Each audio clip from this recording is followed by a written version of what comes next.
starts with Skyward Sword, and then there are a few games in between that and the junction. The junction is where the timeline splits. Yeah.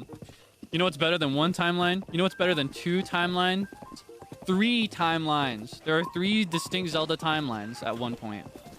Because in Ocarina of Time, the timeline fractures into 3 pieces. The reason for that is that Ocarina of Time involves time travel. In Ocarina of Time, you don't just play the adventure and that's the end of it. You travel between 2 different points in history, 7 years apart from each other. I think it's 7 years, right? Because in Ocarina of Time, you travel 7 years forward, and then you travel 7 years back. So that junction creates 3 timelines. There is the timeline 7 years forward that you leave behind when you go back. There is the timeline 7 years back where nothing ever happens in the first place. Everything is prevented from the get-go. And then there's a third timeline scenario where it's in the future, but everything is devastated. You know, you lose. And that's where the rest of the games continue. Yeah, there's a timeline if he loses. There's a timeline if Link takes an L. Which I always thought was really, really cool. I don't know, I know I talk about how I just like to play things that are very uplifting and happy, but I also really, really love tragedy in fiction and storytelling, so... I love that there's a string of about 7 Zelda games now that are dependent on the scenario where Link loses and the world is devastated by that loss. My vision for a super cool Zelda game, my dream. I dream of this. I've dreamed of this since I was a tween.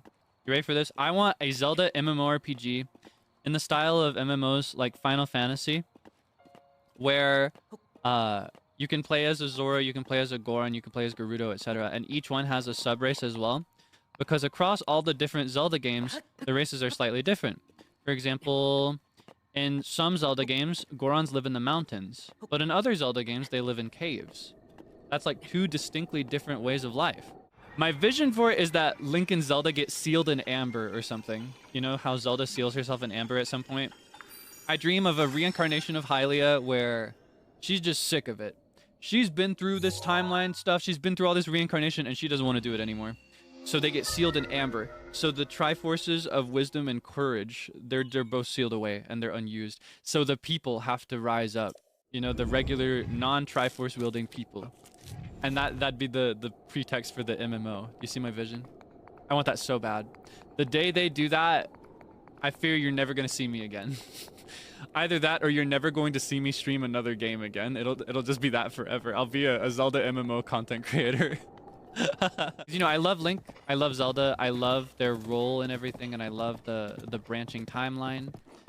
However, I also just love the world. I think the world and like the design of everything and the recurring locations like Death Mountain and Gerudo Desert, those are what I love the most. Just a random guy in the world. That's exactly what I want. I want to see kaelixdebonair as a Hylian, and I want him to pick up a sword and have a little mini misadventure. I could be besties with Link. Yeah, that's my dream. That's my dream. That is my ideal Zelda game, is one where you can create your own character. Because my favorite things in video games, I love cute design and like BGM, OST. I love swords, and I love character design and creation. So a Zelda game with all of those, that's my weakness. That's my ultimate weakness. That's what it would take to kill kaelixdebonair.